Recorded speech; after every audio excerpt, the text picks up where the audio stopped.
ఈ సమాజంలో ఇప్పుడొక కొత్త ట్రెండ్ నడుస్తోంది. ఆడపిల్ల తన వాళ్ళందర్నీ వదిలేసి, ఎవరో ముక్కుమొహం తెలియనివాడి కోసం వస్తుందనేది. కాని ఇప్పుడు జరుగుతున్నది పూర్తిగా వేరు. ఆమె తన వాళ్లను వదిలి రావటం రట్టే.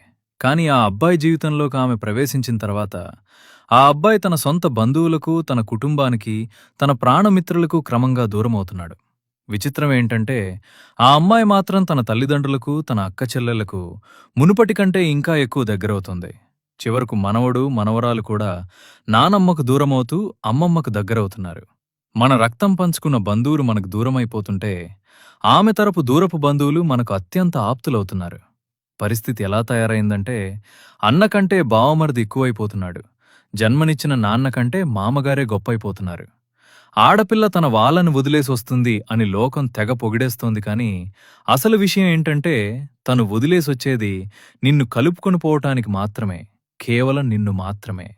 మన అన్న ఇంట్లో ఏదైనా ఫంక్షన్ ఉంటే మనం ఒక్కరమే వెళ్తాం. అదే బావమరిదింట్లో ఫంక్షన్ ఉందంటే చాలు, పెళ్ళాం, పిల్లలతో సహా కుటుంబమంతా సర్దుకుని వెళ్ళిపోతాం. ఎందుకంటే మనకు అన్నతో ఏదో ఒక గొడవ ఉంటుంది. అదే బావమరిదితో ఏ గొడవ ఉండదు. నీకు నీ బావమరిదికి మధ్య ఉన్నది కేవలం చుక్కముక్క రిలేషన్ మాత్రమే. నీ అన్నను ఆస్తివాటా అడిగినట్టు నీ బావమరిదిని అదనపు కట్నం అడుగు. అప్పుడు తెలుస్తుంది నీ అన్న ఎలాంటివాడో, నీ బావమరిది ఎలాంటివాడో.